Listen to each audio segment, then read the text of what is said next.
Foi então que uns brancos muito legais convidaram a gente para uma festa deles, dizendo que era para a gente também. Negócio de livro sobre a gente. Eles estavam tão ocupados ensinando um monte de coisa para o crioléu da plateia que nem repararam. Se apertassem um pouco, até dava para abrir um espacinho e todo mundo, de repente, sentar junto na mesa. Mas a gente foi. Eles que fizeram, e a gente não podia bagunçar com essa de chega para cá, chega para lá. A gente tinha que ser educado. E era discurso e mais discurso, tudo com muito aplauso.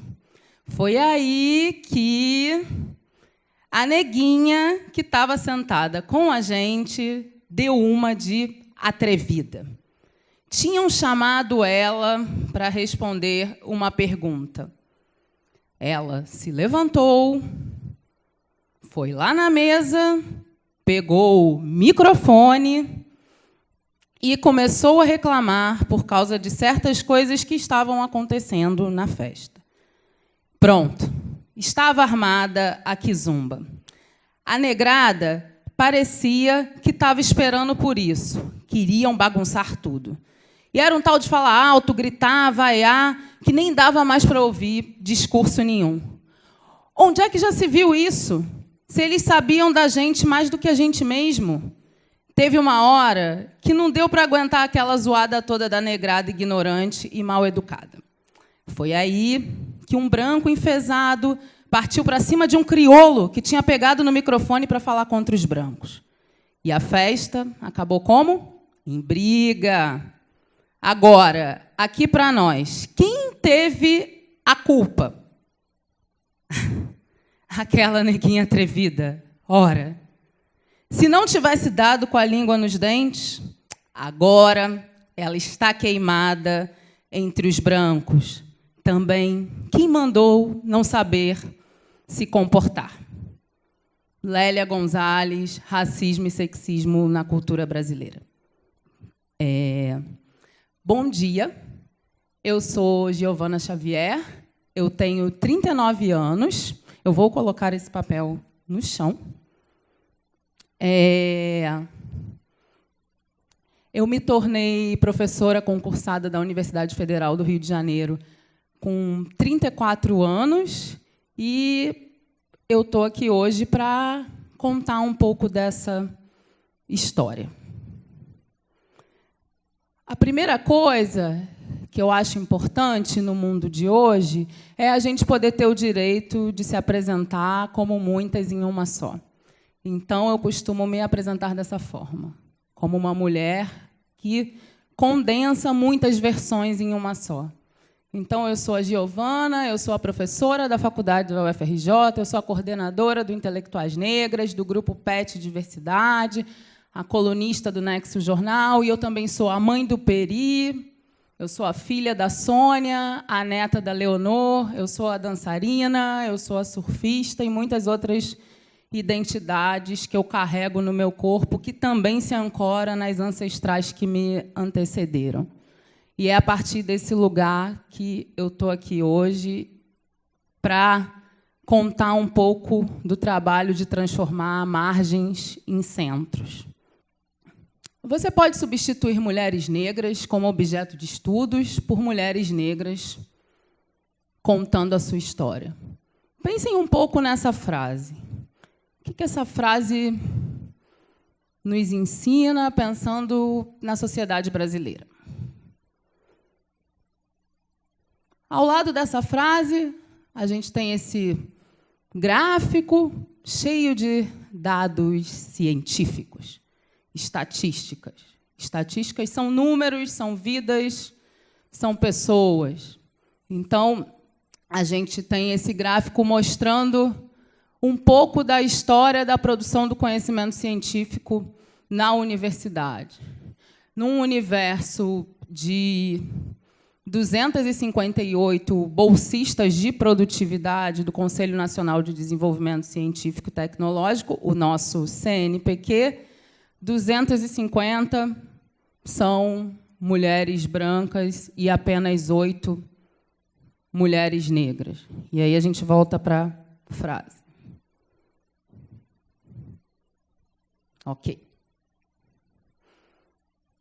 Dentro desse universo de produção de conhecimento científico, uma das coisas que costumam muito me perguntar é: mas, Giovana, o Intelectuais Negras é um grupo incrível, a disciplina é maravilhosa, todas as iniciativas são fantásticas, mas vocês conhecem essa teoria da diversidade?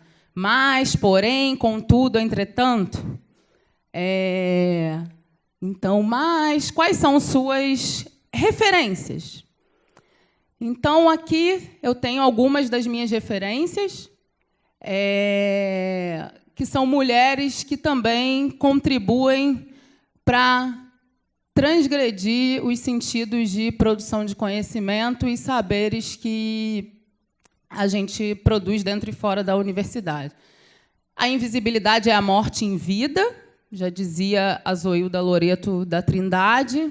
A importância da arte, do falar para ser escutada, que vem na fala potente da escritora Miriam Alves, e a pergunta central da nossa grande Conceição Evaristo: o que levaria determinadas mulheres, nascidas e criadas em ambientes não letrados e, quando muito, semi-alfabetizados, a romper com a passividade da leitura e buscarem o movimento da escrita? O que vocês acham? O que levaria? E o que essas 3 perguntas se relacionam, de que forma essas 3 perguntas se relacionam a eu estar aqui na frente hoje? Quando eu recebi o convite para participar desse TED, sabe qual foi a primeira coisa que eu pensei? Nossa, que incrível! Me convidaram exatamente para o lugar onde eu deveria estar, no centro da narrativa. E olha que eu nem sabia que ia ter esse tapete vermelho aqui, mas eu estou achando ele um bafo, super providencial.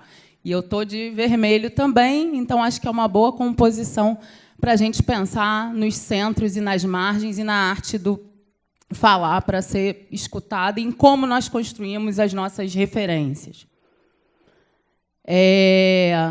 Dentro desse projeto chamado Intelectuais Negras, que é um grupo de estudos e pesquisas que foi criado em 2014 na companhia de outras mulheres negras, entre elas Claudiele Pavão, Janete Santos Ribeiro, Marta Muniz Bento e Célia Cristo, a gente tem uma proposta que se desdobra em várias. Uma das mais conhecidas é a disciplina Intelectuais Negras, que é uma disciplina eletiva da Faculdade de Educação que atende estudantes universitários não só da UFRJ, mas de todas as universidades.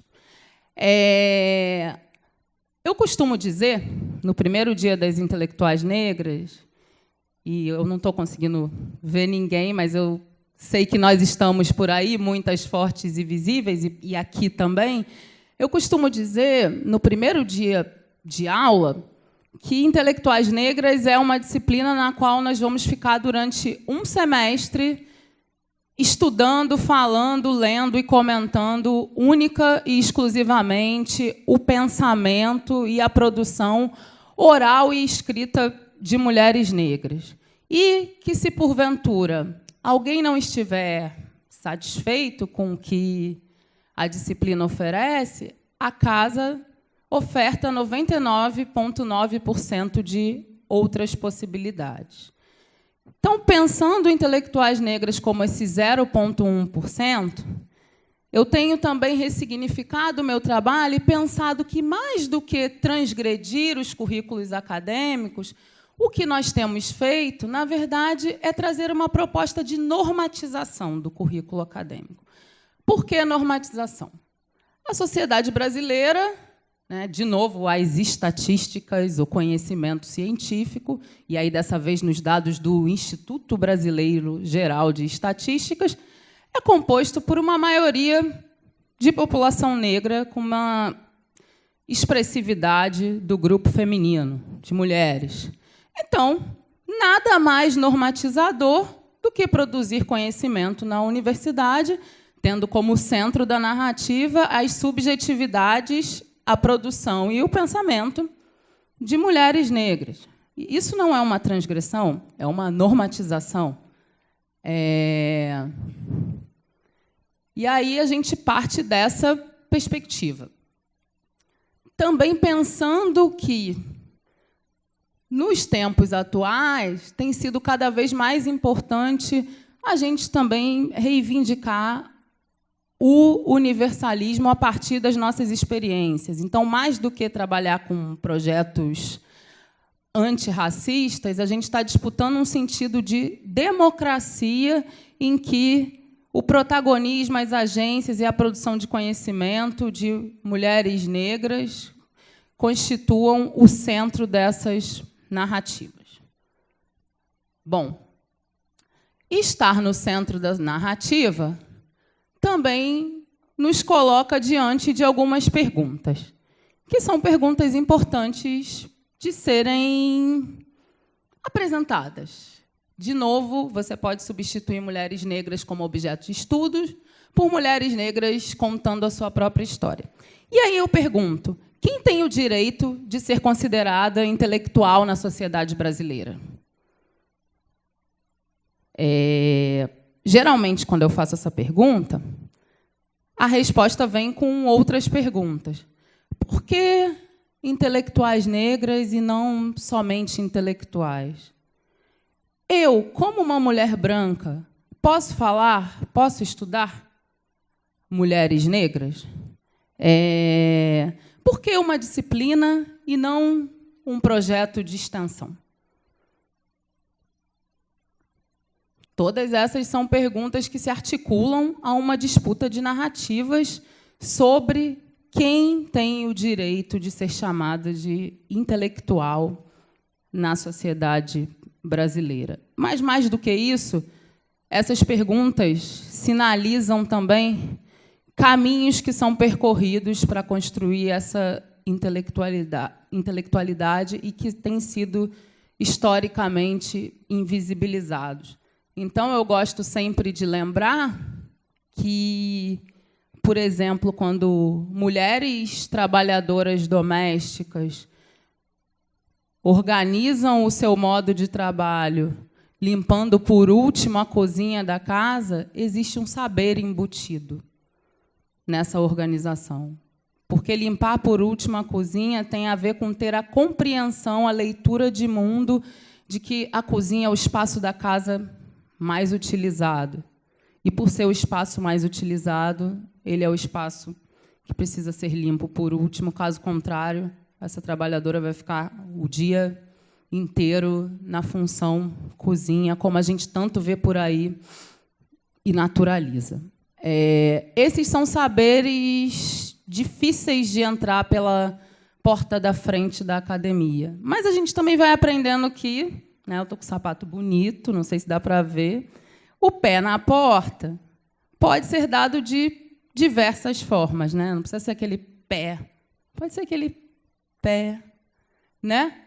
E então essas são histórias que precisam ser contadas e, de certa forma, esse é o meu trabalho na Universidade Federal do Rio de Janeiro. Como que eu posso visibilizar saberes que foram historicamente tecidos pela minha ancestralidade, por mim mesma e por tantas outras que me cercam nas salas de aulas, nas famílias, nas comunidades, nos movimentos sociais e que não são reconhecidas como produtoras de saberes.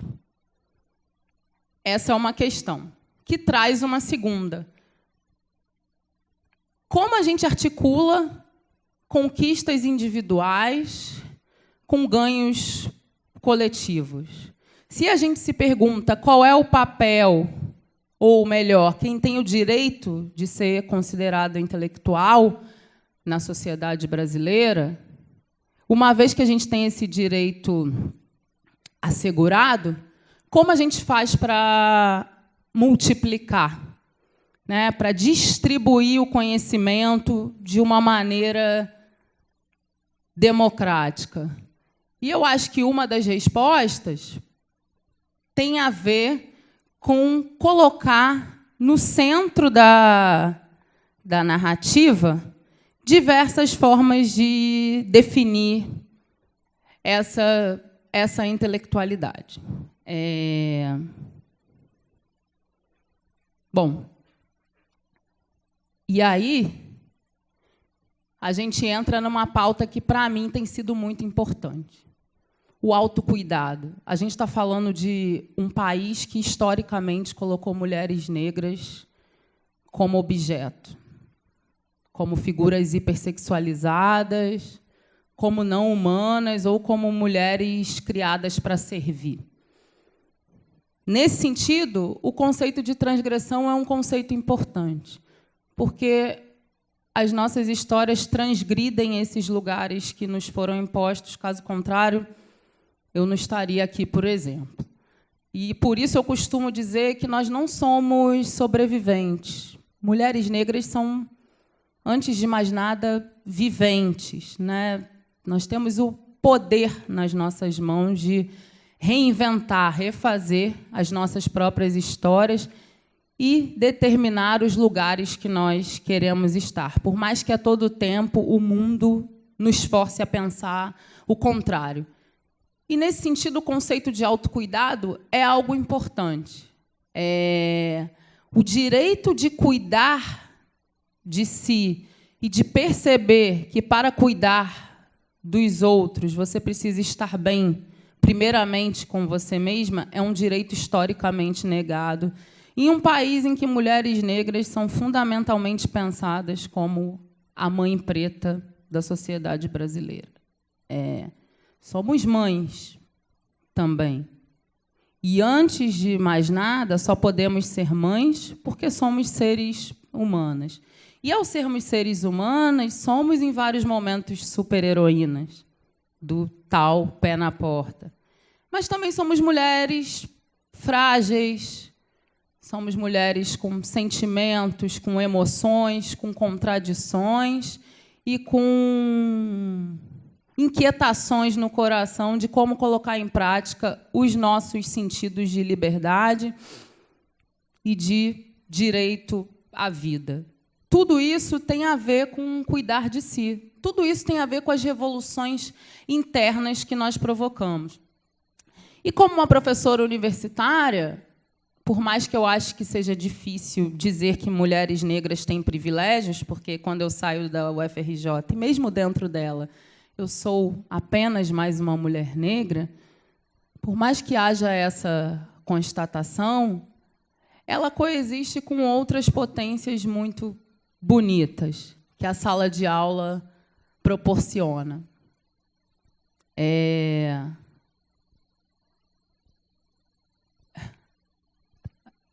Bom, e aí, quais são essas potências?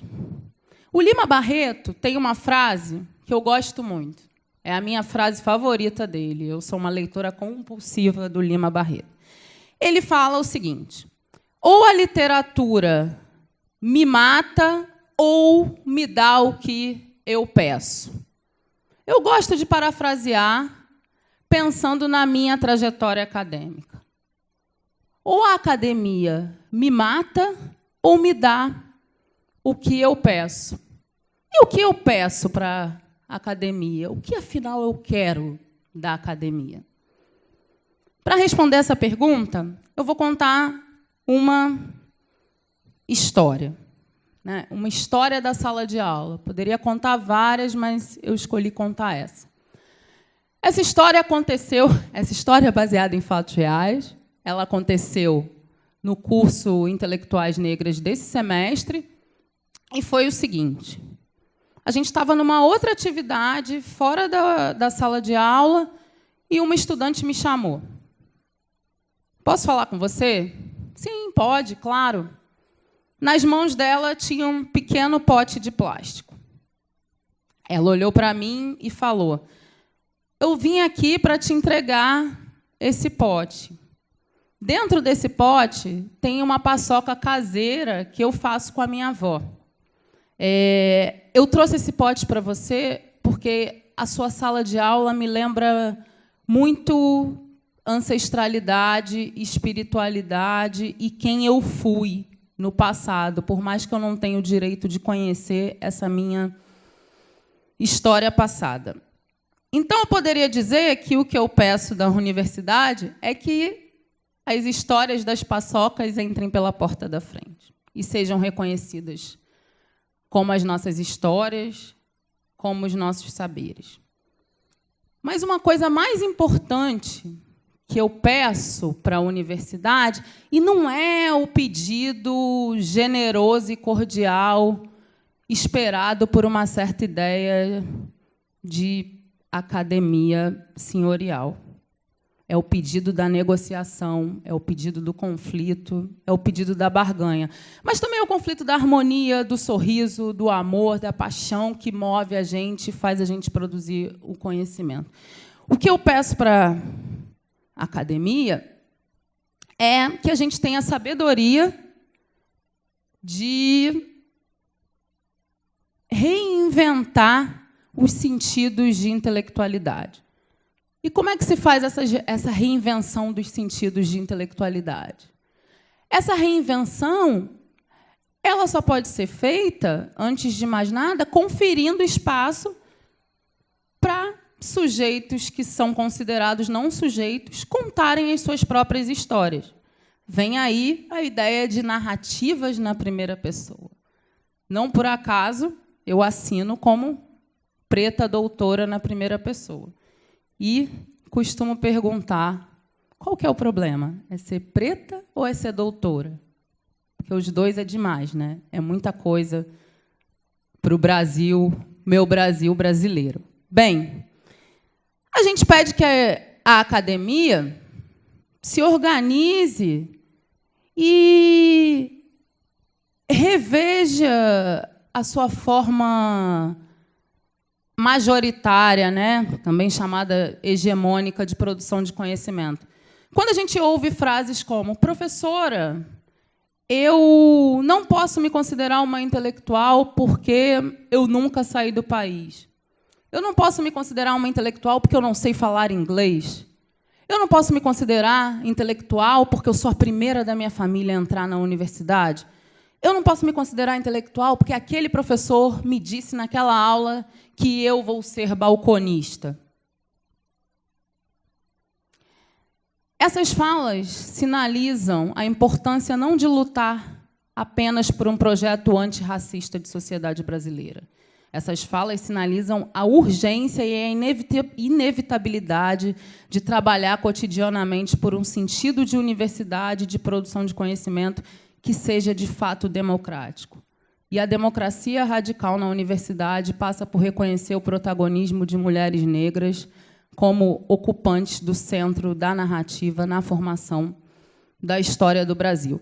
Agora, isso significa também voltar a frases que são importantes na história do pensamento das mulheres negras. Como, por exemplo, nossos passos vêm de longe. Conhecem essa frase? Que é uma hashtag que circula bastante nas redes sociais, né? Uma hashtag dos feminismos negros, de pensar que eu estou aqui hoje pelas mulheres de ontem, né? Por Lélia Gonzalez, Azoilda Loreto da Trindade, Beatriz Nascimento, que costumava dizer que a favela é o nosso grande quilombo. Então, por estar aqui hoje, nesse lugar, nesse centro desse palco, nesse centro dessa narrativa, eu quero dizer que não existe um único sentido de ser intelectual negra. Historicamente, nós fomos privadas do acesso à cultura escrita, que é a maneira pela qual a academia principalmente se organiza. Ao mesmo tempo, nós desenvolvemos uma série de códigos culturais para fazer valer os nossos saberes, né? Os nossos potinhos de paçoca. E sem esses potinhos de paçoca, com certeza, eu não estaria aqui hoje. Então, eu quero terminar com essa imagem, e a música, falando um pouco desses passos que vêm de longe. Essa imagem sou eu, mas também não sou só eu. São as Stephanies, as Marílias, as Natálias, as Palomas que estão aqui, sentadas, e muitas outras. E essa é uma imagem que tem a ver com a ancestralidade que eu carrego. Tem a ver com as donas do meu ori, né? Eu sou uma filha de Iansã e de Oxum, e por isso eu sou uma mulher metá-metá, metade correnteza dos rios, metade ventos e tempestades. Então, que as nossas histórias continuem ventando e se movimentando no curso dos rios, das universidades, aliás, dentro e fora delas. Obrigada.